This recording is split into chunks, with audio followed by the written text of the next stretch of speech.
आलादा रायजो बिनाया मोनसे गोलाव समनि जोंनि दाबि दाबा, नाथाय बेजों लोगोसे गेरेमसा हारि दानायनि हाबाफारियाबो थांबाय थानांगोन। ओंखायनो दुलाराय बर' फरायसा आफादा 2007 मायथाइनिफ्रायनो फोसावखानाय गुन गोनां सोलोंथाइनि मावथांखि बेखौ गोख्रोङै मावनायनि थाखाय जोङो हाबाफारि लादों आरो थाखो 1निफ्राय इउनिभारसिटिसिम जेसेबां फरायसाफ्रा लेखा फरायदों साफ्रोमबो गुन गोनां सोलोंथाइ मोननांगोन। बिनि थाखाय बिमा बिफाया सांग्रां जानांगोन, जोंहा फोरोंगिरिफ्रा थिग जानांगोन, जोंनि समाजनि आफादफ्राबो गोख्रोङै खामानि मावनांगोन आरो दुलाराय बर' फरायसा आफादा जानुवारि दाननिफ्रायनो गासैबो फेल जानाय पास जानाय जेसेबां फरायसा दङ जोंनि सुबुं धोन बिसोरखौ जौगाहोनो थाखाय खामानि मावनो बिथांखि लादों। बेजों लोगोसे बड'फा मिशन मोनसे जों लानानै दङ, बड'फा मिशन फर सास्टेनेबल चेन्ज, जाय गोजोरथियारि सोलायनाय लाबोनो हारियाव। दा बेवहाय गोबां आयदाफोर दङ। बर'फोरखौ जोङो अहिंसा खान्थियाव लाबोनायनि मोनसे हाबाफारि दङ। जौ जुवानिफ्राय गोजानाव दोननाय, ड्राग्स जानाय, दिनै सोरबा तिर गेलेनाय, केसिन' गेलेनायनि बाथ्रा फैदों, बेफोरो जोंनि समाजखौ धंस' खालामदों। बेनिखायनो जेरैखि जाया गोदो गोदायनि दैदेनगिरिफ्राबो गोदोनिफ्रायनो बुंबोदों जौ जुवाया बन्द जानांगौ। दिनै बर' न'खरा जौनि थाखायनो बेसेबांबा थेर बेथेर जालांबाय, देहायाबो नोरजिया जायो, न'खराबो धंस जायो। बेनिखायनो जौ जुवानिफ्राय गोजानाव थानांगोन।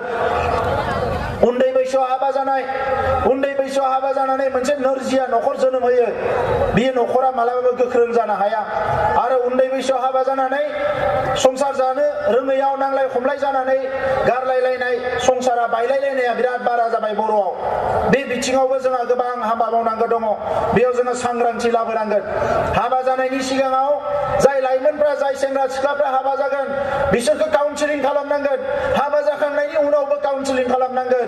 सेंग्रा सिख्लाया हाबा जाखांनायनि उनाव न'खर संसारखौ बोरै जायो, दिनै गोबां खोथा जोंहा सोलोंनांगौ दङ। बेजों लोगोसे जोंनि देहानि फारसे जोंहा हाबा मावनायनि बिथांखि लादों। बर'फोरनि देहाया लासै लासैनो जोबोद नोरजिया जाबाय, जानाय लोंनाया थिग गैया। जोङो मा मावदों, मा दांदों, मा जादों, मा लोंदों हिसाब गैयियाव बर'फोरनि जि थांनानै थानायनि जि जिउनि सम बियो सुंनायनिफ्राय सुंबोदों। बर' गामिफ्राव गोबां जायगायाव बोराय बोराय मानसिफोर, बुरि बुरि मानसिफोर नुनो मोनला। दा नंखायनो दिनै जोंहा साननो गोनां जादों जे जोंनि मानसिफोरनि सावस्रिया, देहाया बोरै मोजां जागोन, बिनि थाखाय जोङो सांग्रांथि लाबोनांगोन। खोमसि फोथायनायनिफ्राय जोङो गोजानाव थानांगोन। हाबा हारिमुखौ गोख्रोंनिफ्राय गोख्रों खालामनांगोन। मुलुगाव जाय जाथिया हाबा मावा बे जाथिया मोजाङै मोनजानाय नङा। दिनै बावैसो जोङो जेसेबां आसामाव हाथाय बाजारफोर दङ बेखौ ट्राइबेलफोरनि थाखाय हाथायखौनो रिजार्भ खालामनांगोन होननानै बुंदों। मानोना दिनै बांगाल जुंगाल गुबुन हारिनि मानसिफ्रा ओरैबायदि हासार होनानै, मुलि होनानै मैगं थाइगं फानफैदों, मानसिफ्रा केन्सार बेमार जानानै थैनो हमबाय। गोबां मानसिफ्रा केन्सार बेराम जादों। दा नंखायनो हाफ्रा गोग्लैसोनानै दङ। जोङो अर्गेनिक आबाद मावनांगौ, मावोबानो मोनजायो। दिनै आबादनि बेसेना खमायाखै। पियाज सेरसेया दिनै 200 थाखा जानो हमबाय, टमाटर सेरसेया 60 थाखा जानो हमबाय। बा मानि दामा खमायदों? आलुनिया खमायदों ना मैगं मैलानिया खमायदों? जेबो खमायाखै। दाउ अमानि दामा खमायाखै। दा दिनै जोंहा मावनायनिसो आंखाल जादों। दा बेनिखायनो रायजोफोर, हाबा हारिमुखौ जों जेरैखि जाया लाखिनांगोन। आरो बिनि थाखायनो जोङो फार्मार, जि जोंहा आबादारि आफाद दङ, बे आबादारि आफादखौ फिन खेबसेबाव दखरा दाफिनजोबनानै मोनसे ग्रिन रिभलिउसन लाबोनांगौ, गोथां जांख्रिथाय लाबोनो थाखाय जोङो बिथांखि लादों। आइजोफोरनि बेलायावबो गोबां बिथांखि लानाय जादों। बे जोंहा आइजो माहारिया गोख्रों जानांगोन। बर' समाजा गेरेमसा हारि जानांगौबा आइजोफोरनि सायावनो बांसिन सोनारो। दा बेनिखायनो दिनै जोंनि दुलाराय बर' फरायसा आफादनि जिखिनि आइजो दैदेनगिरिफोर दङ, बिथांमोना रायलायनानै सेमिनार खुंनानै सारा आसाम नाङैनो आइजोफोरनि गेजेराव मोनसे सांग्रांथि लाबोनो थाखाय माखासे हाबाफारि लादों। दा बेफोरबायदि बिथिङाव जों रायजो राजाफोरनि जोंनो मदद नांगोन। आं नोंथांमोनखौ खावलायबाय जे फैबाय थानाय समाव दुलाराय बर' फरायसा आफादजों लोगोसे जोंनि सोमावसारग्रा हान्जाजों आलादा रायजो बिनायनि सोमावसारनाय आरो नैबे बर' हारिखौ गेरेमसा हारि दानो थाखाय जोंनि माखासे सामाजिक खामानि मावनायाव नोंथांमोना गोख्रोङै मदद होनांगोन। मानगोनां रायजोफोर, जोंहा पलिटिकेल पेट्रनाइजेसननि खोथा रायखांलांदों बर' थुनलाइ आफादनि आफादगिरियाबो। दिनै जोंनि गेजेराव राजखान्थियाव माखासे राजखान्थिनि फोथाराव खामानि मावग्रा मानसि ओंखारबाय। 15 बोसोरनि बिटिसि सरकार जोंहा दिनै दङ जोंनियाव।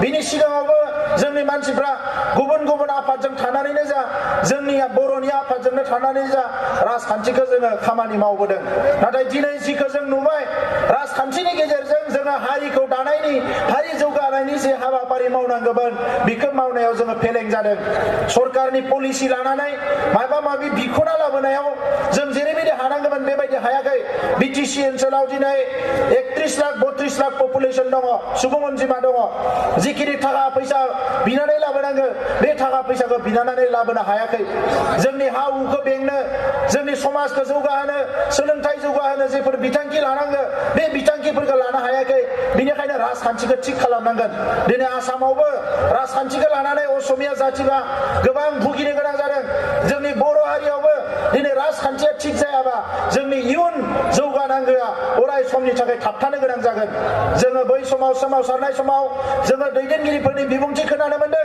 जोङो माबा मोनसे एरेन्जमेन्ट मोनोबा बड'लेण्डखौ सोरजिनो हायोबा जोंनि बर' हारिफ्रा ग्रोम ग्रोम रायजो जागोन जौगागोन गोरिब गुन्द्रा आइ आफा रायजो राजाया जौगानायनि मोखांखौ नुगोन लेखा फरायनो मोनैया लेखा फरायनो मोनगोन दै मोनलोङैया दै मोनलोंगोन मोजां न' गंसे गैयैया न' गंसे लुनानै लानो हागोन साख्रि बाख्रि गैयैया साख्रि बाख्रि मोनगोन जोङो गोबां माखासे सिमां नुनानै जोंनि सोमावसारनायखौ लाबोदों नाथाय दिनै बड'लेण्ड मोनाखै बिटिसि मोनबाय बे बिटिसिआव जिखिनि बिथांखिफोर लादों बे बिथांखिया बर' हारिनि थाखाय मा मा लाब जादों जोङो दिनै साननांगौ जादों आं सोरबा सासे दैदेनगिरिखौ टारगेट खालामनानै बुंनो नागिराखै एज ए होल गासैबो दैदेनगिरि जाय बिथांमोना सरकार सालायदों बिथांमोनखौनो बुंदों दिनै बिथांखिनि अभाब जादों हाबा मावनायनि गोसोनि अभाब जादों जोङो आसाम सरकारखौ रायबोबाय हारसाफोरखौ रायबोबाय दिल्ली सरकारखौ रायबोबाय आरो दिनै नैबे समाव जोंहा गावहानो सरकार दङ हिसाबै मानो बर' मिडियाम एलपि स्कुलाव मास्टार गैया जोंनि सोलोंथाइनि थासारिया मानो मोजां नङा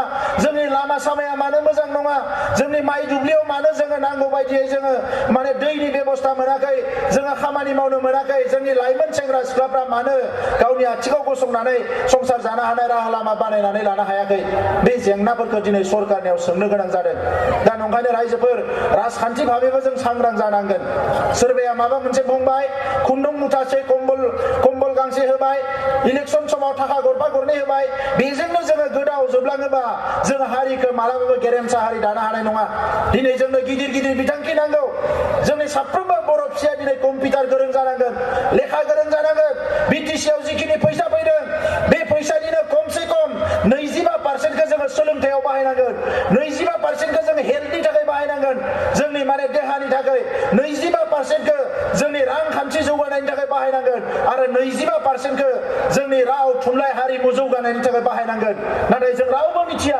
बबे फैसाखौ बहा बाहायदों बबे बिथांखिखौ बहा लादों माबायदि खालामदों खोनानो मोनदों बिटिसिआव 3000 कौटि लाइबिलिटिस दङ बे लाइबिलिटिसआ बबेनिफ्राय फैखो जों खोनानो मोनदों बबेबा स्किमाव 10% लायो 12% लायो 15% लायो दिनै खामानिफ्रा जायाखै जोबोद दुखुनांथाव जादों दा नंखायनो रायजोफोर जोङो राजखान्थि भाबेबो सांग्रां जानांगोन दिनै नङा गाबोन बड'लेण्ड मोनोब्ला आलादा रायजो मोनोब्ला राजखान्थियाव बेबायदि आखल देखायनानै मैया जोंहा जोंनि डेलिगेटआव दाख्लैयो बुदां बुलब मेथाइ खनगिरि बिथाङा जोंखौ बुंदों जे मालाबा सुक्ति जागोन होननाय खोनादों सुक्ति जायोबा जोंनि लिडारफ्रा माने लौवार बायदि जानाङा होननानै लौवारा जायो आरो जायो बर'नो रोङा होननानै आरो बिथाङा बुंबावदों रयनाजों हुनाय बायदि हुनाङा होननानै दिनै लिडारफ्रा थाखा फैसाफोरखौ रयनाजों हुनाय बायदि हुनानै गावनि पकेटाव सोनानै लाङो गावल' धोनि जानांगौ गावल' मोनजानांगौ गरिब गुन्द्राया जेबो मोननाङा बेबायदि जानो मोननाय नङा रायजोफोर